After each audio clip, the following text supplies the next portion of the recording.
Developing here at 4:30, former football great OJ Simpson has died after battling cancer.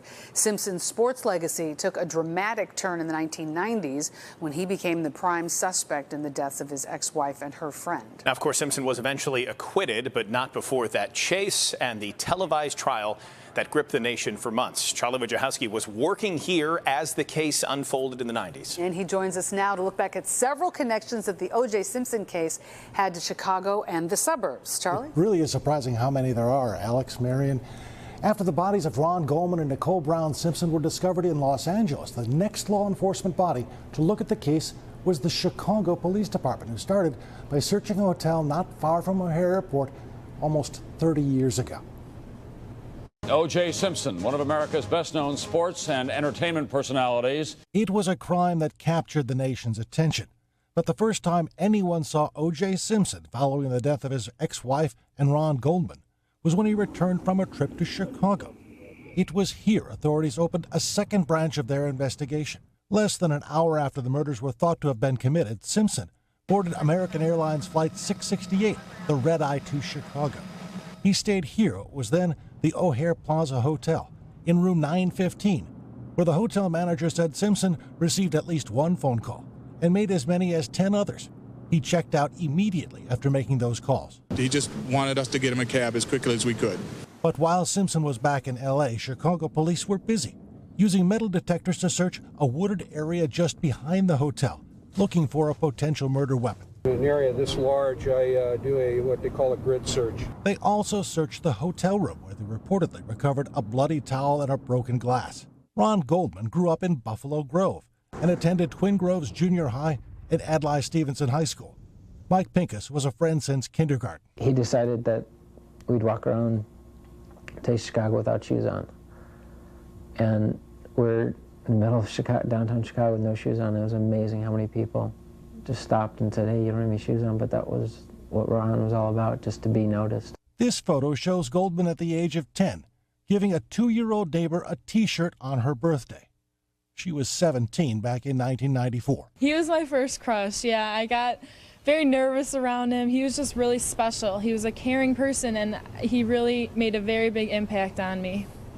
Charlie, what was it like back at the time that this was all this going on to all of a sudden be flushed right into the middle of this national story? Well, we were a very small part of that national story, but it was fascinating because you had the national press focusing on Chicago, and we were all standing outside O'Hare Airport, just trying to figure out what was going on, looking at that field next to what is now the roadway in over there.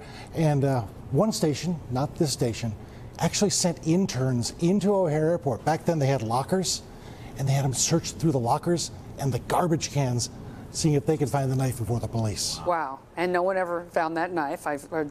Well, they found a knife. Back in 2016, they found a knife. It was part of the demolition process of the house there. But they tested the knife for hair, DNA, and they found nothing that connected to the crime. A lot of people think about and remember the racial divide that the O.J. Simpson trial particularly had on this nation. And talk a little bit about it. Kind of, well, I mean, it really had a lot of origins, but one in particular was noteworthy. Well, there was a magazine cover. They came out and they were based on the mugshot that was done by the L.A. County Sheriff's Department. Both Time and Newsweek used the exact same picture, except Time darkened the picture and made OJ appear a little bit more sinister. And there was a huge outcry about that because it almost prejudged the case. And a lot of where you came down on the guilt or innocence in this case came down to whether you were a black American or a white American. And it was a real cause of debate among people at the time. That's true. I remember specifically, I mean, African Americans have had a different experience with the justice system historically. And it also wasn't that long after the Rodney King officers were acquitted. So there was already some unrest racially, particularly in the Los Angeles area. And it was a white prosecution team, and Johnny Cochran, of course, was the famous attorney who handled the OJ case along with Robert Shapiro. Now, you mentioned a lot of great Chicago connections that many people may have not known about. Were there others that you didn't have time for initially in the story? Well, we looked at this, and Phil Rogers had done an interview with a man named Mark Partridge. He is an attorney in Chicago, Turns out he sat next to OJ on the plane from Chicago to Los Angeles. And Partridge remembered that he noticed a cut on OJ's hand, and there wasn't a Band-Aid on there. He kept a paper towel wrapped around it, so it was a fresh cut. It later was revealed that may have come, OJ said, from a glass he broke in the bathroom. But still, it added to the whole frenzy around the case and the interest in it.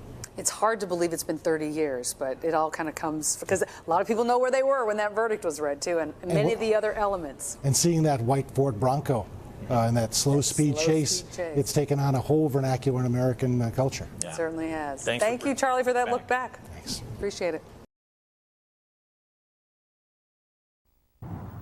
Shortly after O.J. Simpson left Chicago, police evidence technicians went through room 915 at the O'Hare Plaza at the request of L.A. police.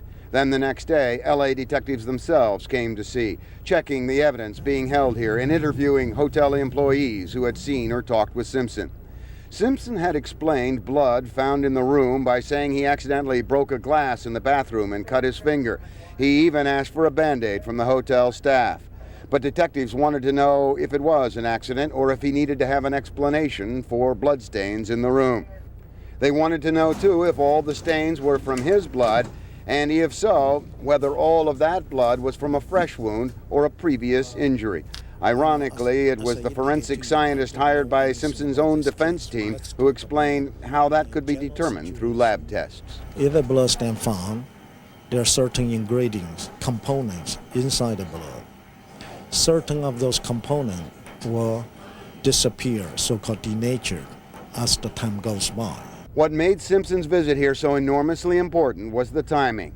The estimated time of murder in Los Angeles had been between 10 and 11 Sunday night Pacific time. At 11:32, Simpson arrived at the LA airport and checked his luggage, taking off for Chicago at 11:45. And it was only 25 minutes later that the bodies were found back in Los Angeles. Simpson's plane arrived in Chicago at 5:34 in the morning Central Time.